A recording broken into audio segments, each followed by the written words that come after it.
नमस्कार स्टूडेंट, कैसे हैं आप सब। आज का जो हमारा टॉपिक है वो है प्रेरण और दूसरा टॉपिक रहेगा वो रहेगा आपका दमन, है ना। और हमारा जो चैप्टर चल रही वो है वंशागति का आणविक आधार, है ना।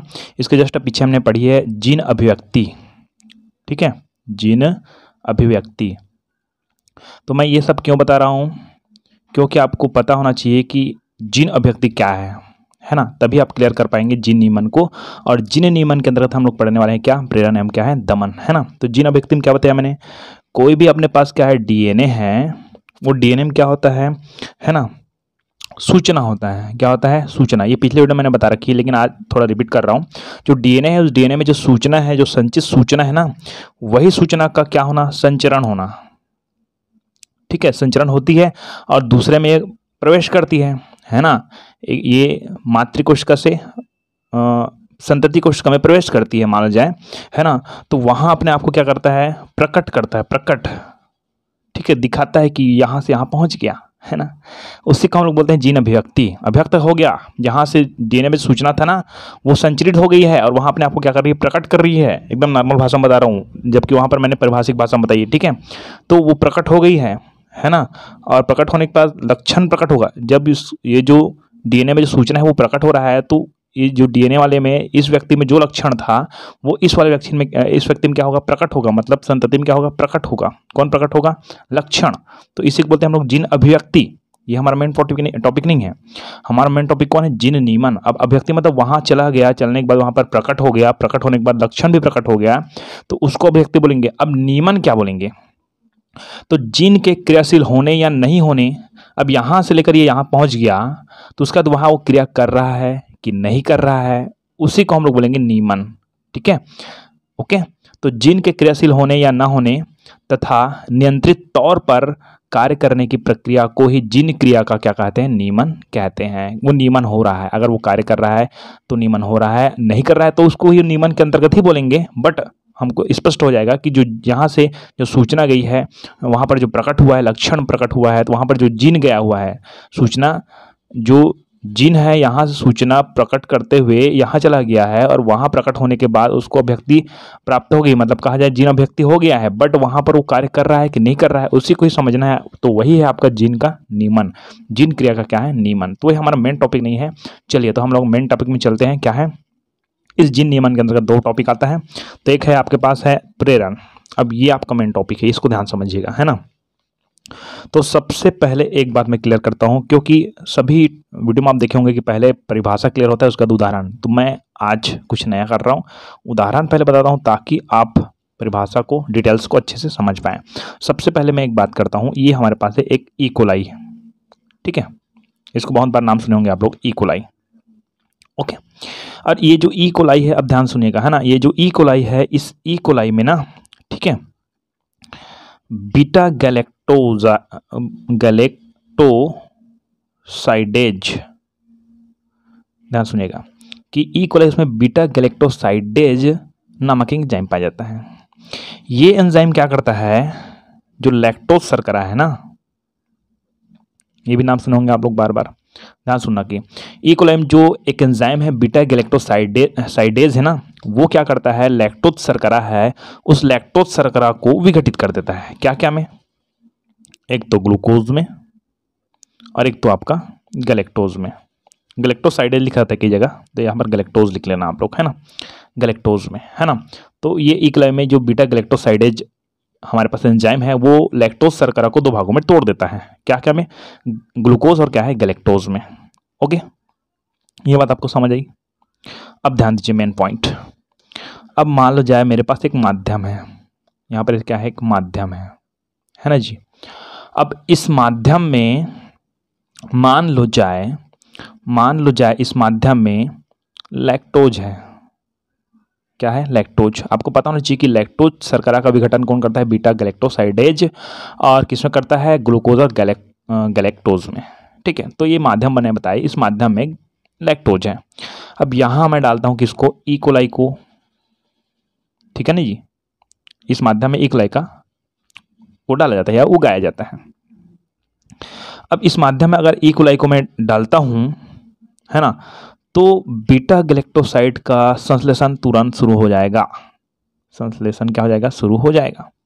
अगर इस माध्यम में क्या है, लैक्टोज है, तो ई कोलाई को जब डालते हैं और इस माध्यम में लैक्टोज है तो तुरंत बीटा गैलेक्टोसाइडेज का संश्लेषण क्या हो जाएगा, प्रारंभ हो जाएगा। और जब बीटा गैलेक्टोसाइडेज जब बनना शुरू होगा ना, तो वो क्या करेगा, वो बीटा गैलेक्टोसाइडेज है वो क्या करेगा, जो लैक्टोज है ना उसको तोड़ने का कार्य करेगा। किसमें, ग्लूकोज और गैलेक्टोज में। ठीक है, आइए पहला सिचुएशन। दूसरा सिचुएशन देखें तो मान लो जिस माध्यम में लैक्टोज ही नहीं है, नो लैक्टोज, ठीक, और इस माध्यम में मैं किसको उगाता हूं, ई कोलाई को। ठीक, तो अब बताइए कि इस माध्यम में ई कोलाई डाल देते हैं और इसमें लैक्टोज नहीं है, और ई कोलाई के शरीर में क्या बनता है बताया था मैंने, बीटा गैलेक्टोसाइडेज, है ना। तो अब बनेगा कि नहीं बनेगा, बिल्कुल नहीं बनेगा। क्यों, यही तो समझना है आपको। ठीक है, कि यहाँ पर हमने ई कोलाई को इस माध्यम में उगाया, ठीक है, जिस माध्यम में क्या था, लैक्टोज था, तो इस संश्लेषण है ना, जो बीटा गैलेक्टोसाइड उसका संश्लेषण तीव्र हो गया, उत्पन्न होने लगा फटाफट, है ना। लेकिन यहाँ पास ई कोलाई को डालते हैं इस माध्यम में, इस माध्यम में लैक्टोज नहीं है ना, तो बीटा गैलेक्टोसाइड का संश्लेषण नहीं होता है।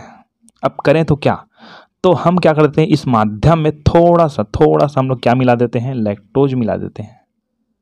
ये जो माध्यम है उस माध्यम में थोड़ा सा क्या मिला देते हैं, लैक्टोज मिला देते हैं। अब लैक्टोज मिला दिए तो किसका संश्लेषण प्रारंभ हो जाएगा, ई कोलाई में बीटा गैलेक्टोसाइडेज का संश्लेषण क्या हो जाएगा, प्रारंभ हो जाएगा, और इस माध्यम में जितने भी क्रिया है वो क्या हो जाएंगे, प्रारंभ हो जाएंगे। ठीक है, मतलब आपको क्लियर हो गया होगा इस दोनों टॉपिक में। अब इसी दोनों टॉपिक को ही समझना है। यहाँ पर आप एक चीज़ देखिए कि ये जो माध्यम है उस माध्यम में, है ना, हमारे पास क्रियाधार कौन है, क्रियाधार कौन है, हमारे पास लैक्टोज शर्करा है। ध्यान दीजिएगा, क्रियाधार कौन है, लैक्टोज शर्करा है माध्यम में। ठीक है, अब माध्यम में अगर लैक्टोज शर्करा है तो बीटा गैलेक्टोसाइडेज बनेगा और ग्लूकोज गैलेक्टोज में टूटेगा वही। ठीक है, माध्यम पहले से और लैक्टोज है, उसमें कोई दिक्कत नहीं। ठीक है, लेकिन वो कहा जाए कई बार माध्यम में लैक्टोज शर्करा नहीं हो सकती है, तब की बात करते हैं, है ना। चलिए अब इस जगह देखिए ध्यान से, है ना, लैक्टोज शर्करा का विघटन करता है बीटा गैलेक्टोसाइडेज, और लैक्टोज शर्करा को ही हम लोग माध्यम में डालते हैं तभी बीटा गैलेक्टोसाइडेज का संश्लेषण होता है। इस जगह को समझिए अच्छा से कि लैक्टोज शर्करा, है ना, को जब माध्यम में डालते हैं तब बीटा गैलेक्टोसाइडेज बनता है, और यही बीटा गैलेक्टोसाइड किसको मार देता है, लैक्टोज को। जिस थाली में खाया उस थाली में छेद कर दिया।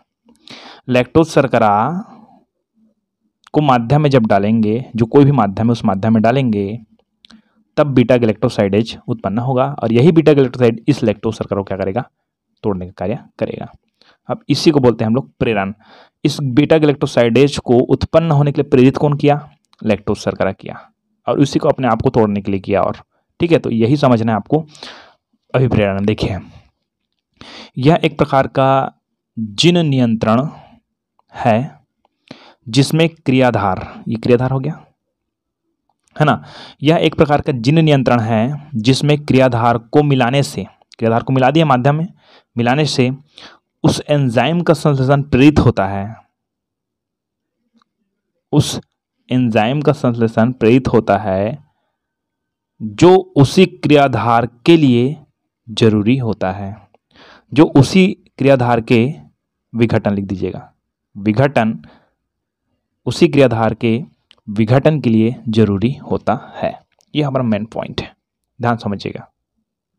ठीक है, समझ आ गया होगा आपको कि इसमें क्या होता है कि क्रियाधार मिलाने से उस एंजाइम का संश्लेषण होता है, इस एंजाइम का संश्लेषण होता है ना, प्रेरित होता है, जो उसी क्रियाधार के विघटन के लिए, उसी क्रियाधार के विघटन के लिए, यहाँ पर 2 बार के यूज होगा, उसी क्रियाधार के विघटन के लिए जरूरी होता है।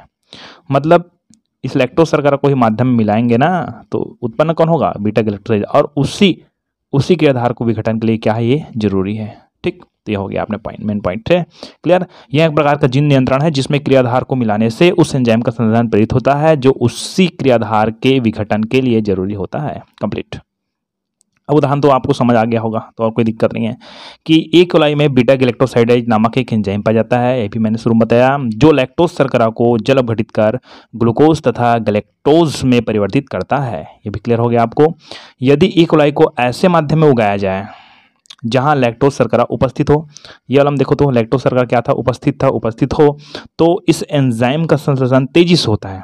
तो यहाँ पर देखो बीटा गैलेक्टोसाइड का संश्लेषण क्या होगा, तेजी से होगा, ठीक है। जबकि माध्यम में लैक्टोज अनुपस्थित हो, इस माध्यम में लैक्टोज क्या है, अनुपस्थित है, तो बीटा गैलेक्टोसाइडेज एंजाइम का संश्लेषण नहीं होता है, ठीक है। यहाँ पर भी लिख लेना आप लोग बीटा गैलेक्टोसाइडेज, है ना। यदि एक इकाई के ऐसे माध्यम में उगाया जाए जहाँ लैक्टोज शर्करा उपस्थित हो तो इस एंजाइम अर्थात बीटा गैलेक्टोसाइडेज एंजाइम का संश्लेषण तेजी से होता है। जबकि माध्यम में लैक्टोज अनुपस्थित हो तो बीटा गैलेक्टोसाइडेज एंजाइम का संश्लेषण नहीं होता है, अर्थात रुक जाता है, सीधी बात है, ठीक है। अब एक और प्रक्रिया देखते हैं, है ना। यहाँ पर लैक्टोज नहीं था तो ई कोलाई में क्या नहीं बना, बीटा गैलेक्टोसाइडेज नहीं बना। अब क्या होता है, जैसे ही माध्यम में लैक्टोज डाल देता है, इसमें माध्यम में क्या डाल देते हैं, लैक्टोज डाल देते हैं, ठीक है। तो एंजाइम का संश्लेषण शुरू हो जाता है। तो एंजाइम कौन सा एंजाइम, बीटा गैलेक्टोसाइडेज एंजाइम का संश्लेषण क्या होता है, शुरू हो जाता है, ठीक है। इस एंजाइम का संश्लेषण अभिकारक को मिलाने से होता है। अभिकारक मतलब क्रियाधार, सबस्ट्रेस, है ना। तो इस एंजाइम का संश्लेषण अभिकारक को मिलाने से प्रेरित किया जा सकता है। अतः ऐसे एंजाइम को प्रेरणीय एंजाइम कहते हैं, ठीक है। इस एंजाइम क्या बोलते हैं, प्रेरणीय एंजाइम कहते हैं, तथा ऐसे तंत्र को प्रेरणीय तंत्र कहते हैं। और यह प्रक्रिया प्रेरण कहलाती है। यह प्रक्रिया क्या कहलाती है, प्रेरण कहलाती है। ऐसे तंत्र को हम लोग क्या बोलते हैं, प्रेरणीय तंत्र कहते हैं। और यह प्रक्रिया प्रेरण कहलाती है। इसी को बोलते हैं अभिप्रेरण कहती है, तो इसी को बोलते हैं इंडक्शन। कंफ्यूजन नहीं होने का, ठीक है। चलिए आगे बढ़ते हैं हम लोग दमन में। चलिए आगे बढ़ते हैं हम लोग दमन क्रिया में, ठीक है। तो दमन क्या है समझते हैं, रिप्रेशन क्या है ना। इसका मैं परिभाषा पहले बताता हूँ, फिर उदाहरण बताऊंगा, ठीक है। तो इस प्रक्रिया के द्वारा किसी क्रियाशील जीन की सक्रियता को रोका जाता है। अब मान जा बताता हूँ मैं, एक क्रियाधार है यहाँ पास, ठीक है ना, क्रियाधार है, ओके। यहाँ पर एक एंजाइम है ना, और इसका एक क्या है, उत्पाद है, ठीक। क्रियाधार है, इसको विघटित करता है एंजाइम, और इसका क्या बनता है, उत्पाद बनता है। अब एक बात करते हैं कि इस प्रक्रिया के द्वारा जो दमन क्रिया की प्रक्रिया है ना, दमन कर तंत्र बोलते हैं। और जो दमन क्रिया है उसमें क्या होता है कि इस प्रक्रिया के द्वारा किसी क्रियाशील जीन है, मान यहाँ पर कोई क्रियाशील क्या है अपने पास जीन है जो पहले से क्रियाशील है, अक्रिय नहीं ना, क्रियाशील है, क्रियाशील जीन है, उसकी सक्रियता को रोका जा सकता है। इस जीन की क्रियाशीलता से किसी एंजाइम की उपस्थिति में, इस जीन के क्रियाशीलता से, ध्यान सुनेगा, इस जीन की क्रियाशीलता से किसी एंजाइम की उपस्थिति में ये जो क्रियाधार है उसका विघटन होता है। ये जो जीन है उसकी उपस्थिति में इसका विघटन होता है या तो इसका बनना होता है। अब जीन की क्रियाशीलता क्या है वो निर्भर करेगी कि इसको बनाने वाला जीन है कि बिगाड़ने वाला जीन है, ठीक है। तो मैं आज बिगाड़ने वाला बता रहा हूँ, ठीक है, क्योंकि हम वैसे तो भविष्य बनाते हैं बच्चों का, लेकिन खुद को बिगाड़ते हैं, है ना। तो हम लोग बिगाड़ने वाले बात करते हैं। तो यहाँ पर जो जीन है इस क्रियाधार को विघटित कर रहा है, मान जाए किसकी उपस्थिति में, किसी एंजाइम की उपस्थिति में। अब इस जीन की क्रियाशीलता को अगर बढ़ाना है या इस जीन की क्रियाशीलता को नष्ट करना है, रोकना है, तो प्रेरण करना है तो प्रेरण तंत्र कहलाएगा। अब इसको रोकना है तो दमन तंत्र कहलाएगा। तो यही प्रक्रिया क्लियर हो गई कि इस प्रक्रिया के द्वारा किसी क्रियाशील जीन की सक्रियता को रोका जाता है। इसमें रोका जाता है भाई इस जीन की क्रियाशीलता को, ठीक है। ऐसी नियंत्रण प्रणाली में यदि जीव संश्लेषी प्रक्रिया, इस प्रक्रिया का नाम है आपका जीव संश्लेषी प्रक्रिया, जीव संश्लेषी प्रक्रिया का अंतिम उत्पाद, ये जो उत्पाद है ना उसके बारे में बात कर रहे हैं, ठीक है। तो इस प्रक्रिया के द्वारा किसी क्रियाशील जीन की सक्रियता को रोका जा सकता है। इस जीन की क्रियाशीलता को क्या किया जा सकता है, रोका जाता है। ऐसी नियंत्रण प्रणाली में यदि जीव संश्लेषी प्रक्रिया का अंतिम उत्पाद, इस पूरे प्रक्रिया का बनने वाला जो अंतिम उत्पाद है, उस अंतिम उत्पाद को अगर माध्यम में मिला दिया जाए। देखिए पहले हम क्या किए थे, हम लोग पहले हम ना ये जो क्रियाधार को ही मिलाए थे, क्रियाधार नहीं था ना हमारे पास, तो उसको उसी को मिलाए थे। अब क्रियाधार तो है बट यहाँ पर अंतिम उत्पाद हो रहा है ना, उसी अंतिम उत्पाद को इसमें ला रहे हैं सामने में, ठीक है। अंतिम उत्पाद मिलाया जाता है तो उस एंजाइम का संश्लेषण रुक जाता है। यहाँ जो एंजाइम संश्लेषित हो रही थी ना उसका संश्लेषण क्या हो जाएगा, रुक जाता है, जो उस पदार्थ के संश्लेषण के लिए आवश्यक है। चलिए इस पदार्थ का नाम मैं ले लेता हूँ ए। इस जगह समझने में थोड़ा दिक्कत होती है, ध्यान सुनना। ये क्रियाधार है, ये जीन है, और ये क्या है, एंजाइम। ये क्रियाधार है, ये जीन है, ये एंजाइम है। ये जीन क्रियाशील होती है, एंजाइम की उपस्थिति में इसका विघटन होता है, या तो यहाँ पर एक बनता है उत्पाद, उत्पाद का नाम है ए। मतलब ये समझ लो आप कि एंजाइम आर फॉर ऋतु, ठीक है। तो एंजाइम आर है, मान लो जाए, इसको मान रहा हूँ ना मैं अपने हिसाब से, ठीक है। तो एंजाइम आर है, इसी के द्वारा उत्पादन किसका होता है, ए का, ठीक है। और इसी ए को मैं अगर माध्यम में डाल दूं, ठीक है, इस प्रक्रिया में मैं डाल दूं किसको, इसी उत्पाद को, तो इस आर का संश्लेषण रुक जाएगा, यही बताया जा रहा है इसमें, ठीक है। इस आर का संश्लेषण ही नहीं होगा, तो यहां पर क्या होगा, दमन कर हुआ ना इसको डालने से। देखिए इस उत्पाद को, है ना, इस विघटन क्रियाधार को डालने पर पहले क्रियाशील हुआ था तो वो प्रेरण हुआ था, तो प्रेरण तंत्र था। अब यहाँ पर अंतिम उत्पाद है, उस अंतिम उत्पाद को अगर इसमें मिला देते हैं, उस क्रिया चल रहा है उसमें, ठीक है, तो यहाँ पर इस संश्लेषण, इसका एंजाइम का संश्लेषण रुक जाएगा, मतलब यहाँ पर दमन हो गया इसका, ठीक है। ओके, तो ये आपको क्लियर कर लेना है। चलिए इसको उदाहरण में क्लियर कर देता हूँ।